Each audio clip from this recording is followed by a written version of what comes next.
Polisi ungkap penyebab kematian roadrunner dan istri keduanya korban pembunuhan.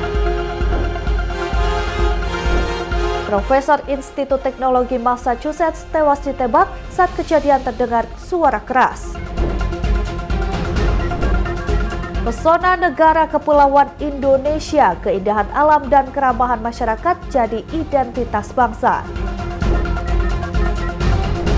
Halo pemirsa, selamat datang di Mata Dunia, program yang mengupas berita dan peristiwa global dari berbagai belahan dunia. Saya Jeng Tiara akan menemani Anda berikut berita selengkapnya.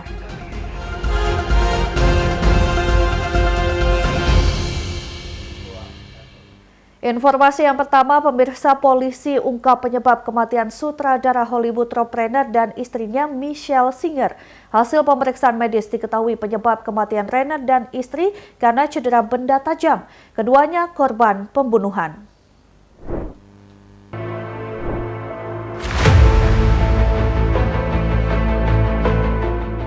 Polisi mengungkap penyebab kematian sutradara Hollywood Rob Reiner dan istrinya Michelle Singer ditemukan terbujur kaku dengan luka tusuk di rumahnya Minggu 14 Desember 2025. Dikutip dari CNN, hasil pemeriksaan medis diketahui penyebab kematian Reiner dan istrinya akibat cedera benda tajam. Hasil ini menjadikan kematian mereka sebagai korban pembunuhan disebabkan orang lain. Menurut catatan medis dirilis Rabu 17 Desember 2025, jasad keduanya ditemukan pada hari yang sama saat pembunuhan terjadi. Adalah putri Reiner, Romy, menemukan jenazah korban dan memeriksanya pada Minggu sore waktu setempat.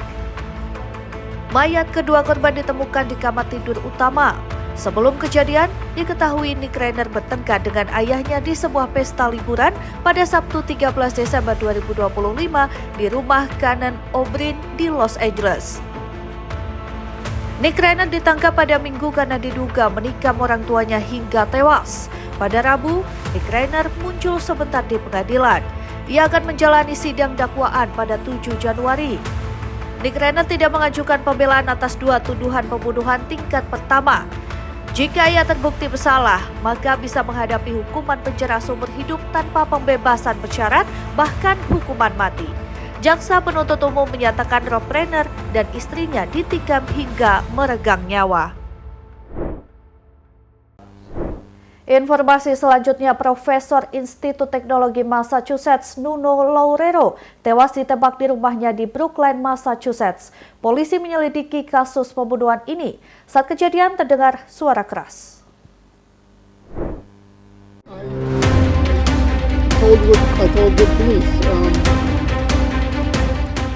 Seorang profesor di Massachusetts Institute of Technology tewas ditembak di rumahnya di Brookline, Massachusetts, dekat Boston.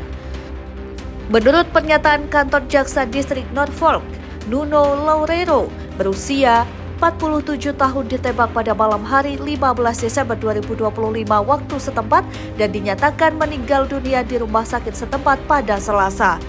Dalam kasus ini belum ada tersangka ditahan hingga Selasa sore. Otoritas setempat menyelidiki demi bisa mengungkap kasus ini. Loureiro bergabung di Massachusetts Institute of Technology tahun 2016. Tahun lalu, ia ditunjuk memimpin pusat sains plasma dan fusi di Massachusetts Institute of Technology. Presiden Massachusetts Institute of Technology Sally Kornbluth menyatakan kematian Loureiro adalah kehilangan sangat mengejutkan.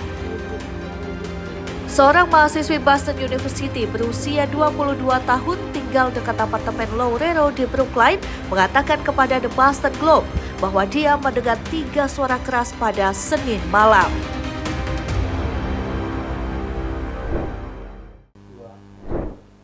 Pemirsa, polisi India mengungkap kehidupan salah seorang penembak massal di Pantai Bondi, Australia, Sajid Akram.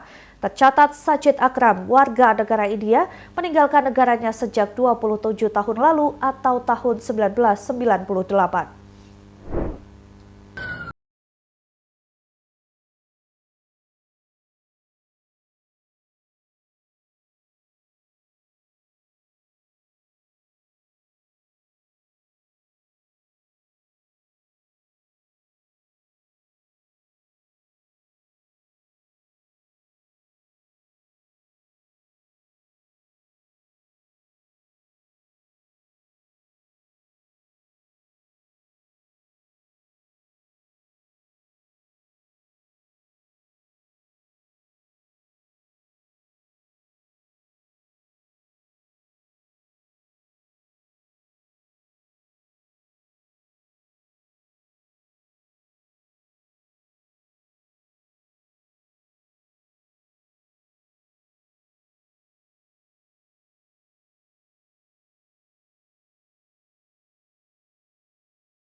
menyeluruh. Kabar berikutnya, Presiden Rusia Vladimir Putin beri peringatan keras kepada negara-negara Eropa bahwa Moskow siap berperang jika Eropa memulai konflik terbuka dengan negeri beruang merah. Ini peringatan Putin di tengah perang Ukraina berlangsung hampir 4 tahun lamanya.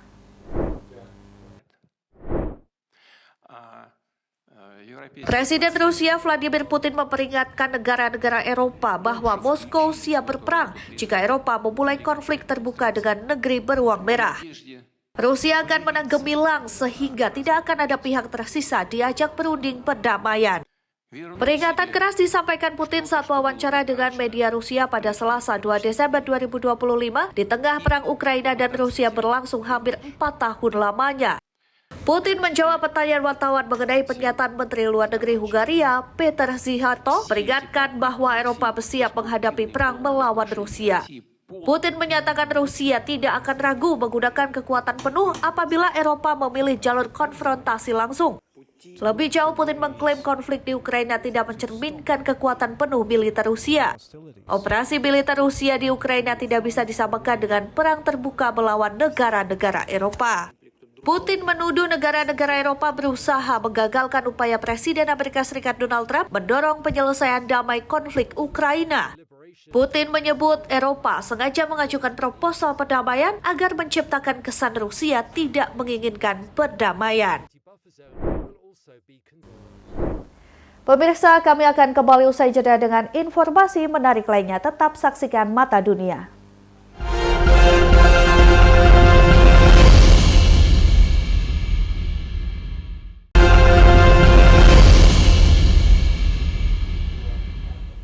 Terima kasih Anda masih bersama kami. Pemirsa, militer Israel menghadapi krisis serius gegara lonjakan permintaan pengunduran diri dari kalangan perwira dan bintara. Ketidakpuasan gaji dan masalah pensiun menjadi pemicu utama gelombang pengunduran diri.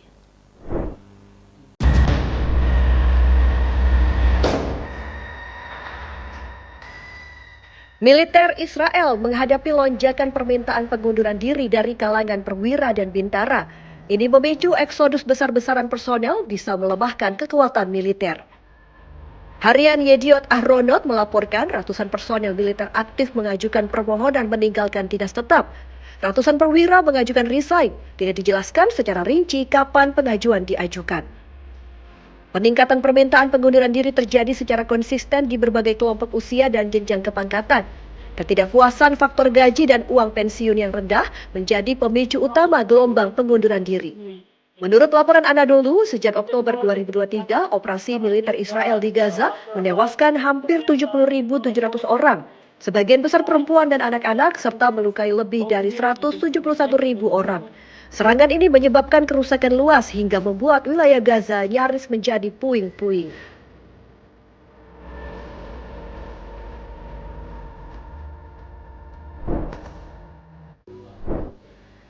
Selanjutnya, negara bagian Washington, jantung Amerika Serikat tenggelam akibat tanggul jebol. Jalanan menjadi sungai. Pemukiman warga dan kendaraan terendam banjir.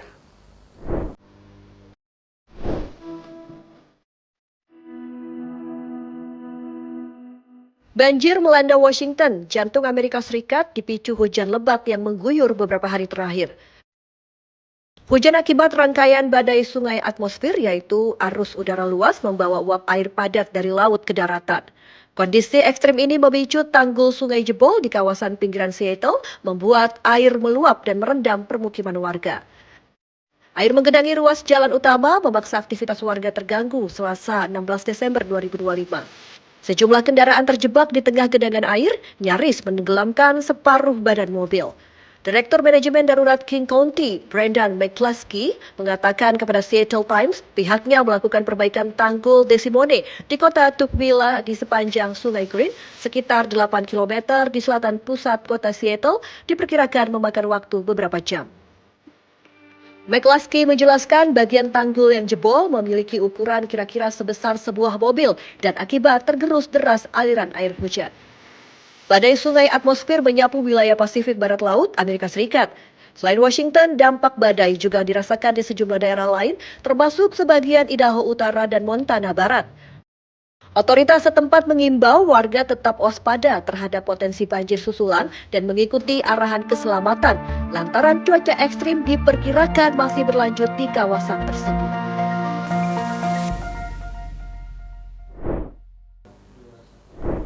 Sementara itu, pemirsa, hujan deras disertai badai petir dan es terjadi selama 2 hari, menyebabkan banjir di berbagai wilayah di Barcelona dan sekitarnya.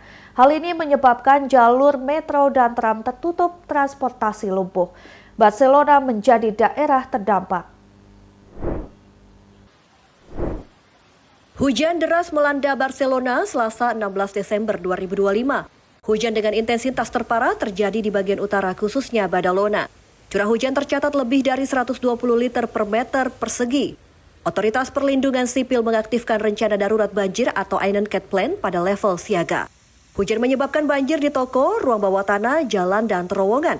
Gangguan juga terjadi pada layanan transportasi umum di jalur metro serta genangan air di sejumlah stasiun. Di sektor lalu lintas, penutupan jalan terjadi secara berkala di jalur lingkar Barcelona. Layanan darurat 112 menerima lebih dari 1.000 panggilan hingga pukul 8 malam, mayoritas dari wilayah Barcelona. Pusat perbelanjaan di kota tersebut mengalami kerusakan akibat genangan air. Hujan bergeser ke selatan wilayah metropolitan Barcelona dan Tarragona dengan intensitas lebih rendah. Ya, kereta kabel di San Francisco, California, Amerika Serikat berhenti mendadak saat melaju di jalur menanjak. Ini menyebabkan 15 penumpang terluka dan memicu tanggap darurat. Control on A1 TAC 11. Kecelakaan lalu lintas terjadi pada Senin sore 15 Desember 2025 waktu setempat di California Street antara Hyde dan Leavenworth, Amerika Serikat. Lokasi kecelakaan di kawasan Nob Hill merupakan salah satu koridor tersibuk di kota San Francisco. Dikutip dari Daily Mail, sebelum kecelakaan terjadi, kereta kabel mendadak berhenti saat sedang menanjak. Departemen Pemadam Kebakaran San Francisco mengerahkan sejumlah ambulans usai menerima laporan ada korban luka dan perlu penanganan medis. Sejumlah saksi mata mengatakan situasi dilanda kepanikan saat penumpang berteriak dan berusaha menolong sesama. Petugas menyebut 15 korban luka dievakuasi dengan rincian 2 orang dibawa ke rumah sakit mengalami cedera sedang. 11 lain mengalami nyeri ringan dan 2 penumpang menolak dirujuk. Pihak otoritas menegaskan investigasi dilakukan dan keselamatan penumpang menjadi prioritas utama. Tim Liputan Berita Nasional TV. Active red alert on California. Clear the hospitals as soon as possible. Repeating, attention all medics in the field. There is an active red alert on California.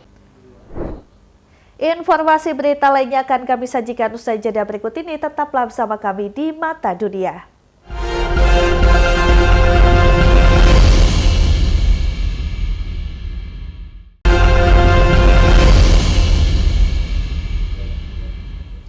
Anda kembali menyaksikan Mata Dunia. Pemirsa, Indonesia dikenal sebagai negara kepulauan terbesar di dunia dengan keindahan alam dan keramahan masyarakat menjadi identitas bangsa. Kali ini saya akan mengajak Anda untuk melihat keindahan alam Indonesia. Berikut tayangannya untuk Anda. Selamat datang di Indonesia. Indonesia merupakan negara kepulauan terbesar di dunia dengan lebih dari 17.000 pulau membentang di antara Samudra Hindia dan Samudra Pasifik. Keberagaman masyarakat Indonesia tercermin melalui ratusan suku, bahasa daerah, seni, dan tradisi yang hidup berdampingan. Dengan prinsip gotong royong dan sikap ramah dalam menyambut tamu, masyarakat Indonesia dikenal memiliki kehangatan dan keramahan menjadi ciri khas dalam berinteraksi.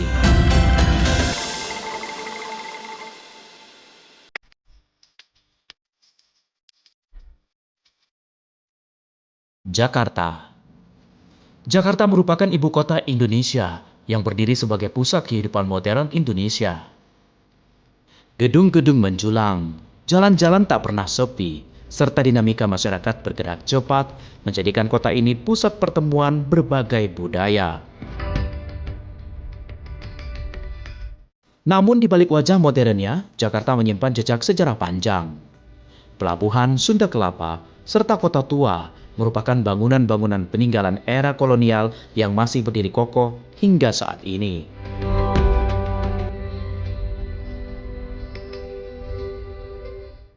Dari Jakarta kita berlayar menuju ke Bali, pulau yang dikenal dunia sebagai Pulau Seribu Pura. Di sini, alam dan spiritualitas bersatu dalam satu napas kehidupan.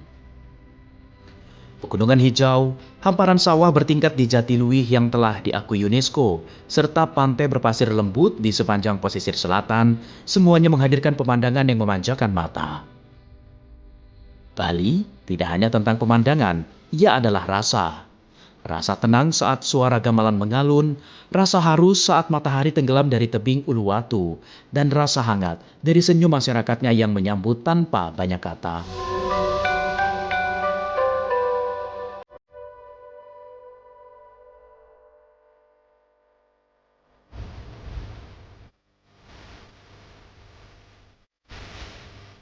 Perjalanan berlanjut ke timur Indonesia. Di Papua Barat Daya, Raja Ampat menjadi permata laut dunia. Airnya sebening kaca, pulau-pulau Kars membentuk gugusan hijau yang terapung indah di tengah lautan biru. Di bawah permukaan lautnya, tersembunyi kehidupan yang menakjubkan. Di sini, lebih dari 1.000 spesies ikan karang hidup di dalamnya, sehingga menjadikan Raja Ampat sebagai salah satu kawasan laut dengan biodiversitas tertinggi di bumi. Keindahan Raja Ampat bukan hanya dipandang, tapi dirasakan dalam hening yang menyentuh batin.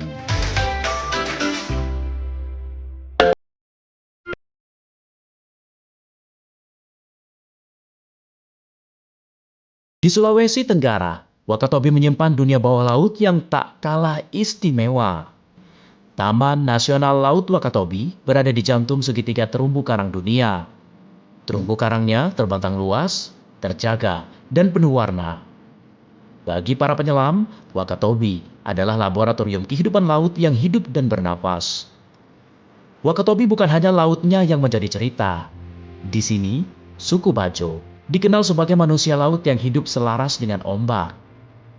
Mereka membangun rumah di atas permukaan air, dan laut bukan hanya sumber penghidupan, tetapi bagian dari jiwa dan identitas mereka.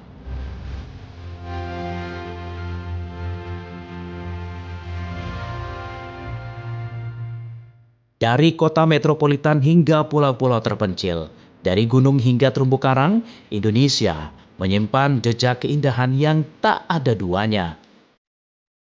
Sebuah negeri yang tidak hanya indah untuk dilihat, tetapi juga untuk dirasakan melalui keramahan, tradisi, dan kehangatan manusianya. Indonesia bukan hanya sebuah tempat, tetapi juga pengalaman.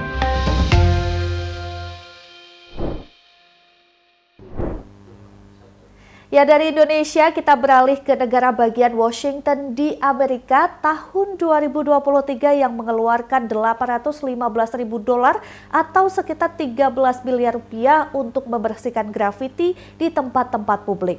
Grafiti berada di tempat sulit dijangkau regu pembersih, terpecahkan dengan solusi memanfaatkan drone penyemprot cat. Di sepanjang jalan raya negara bagian Washington, ada pertempuran terus-menerus antara para pembuat grafiti dan kru transportasi yang bertugas membersihkan grafiti. Sometimes when I see graffiti and where they've gotten it, I wonder how they got there. I saw the wasted resources and the challenges of sending my employees up to, walk on very steep embankments, sometimes needing fall protection. Supervisor kru pemeliharaan Mike Goger yang punya latar belakang penerbangan mulai mencari solusi. There's got to be somebody out there probably making a drone that will spray paint. Aqualine Drones bersedia menerima tantangan itu. Perusahaan asal Connecticut ini mengkhususkan diri pada drone yang dipakai membersihkan jendela pencakar langit. Untuk membersihkan grafiti, Aqualine menciptakan prototipe drone dengan penyemprot cat penutup grafiti.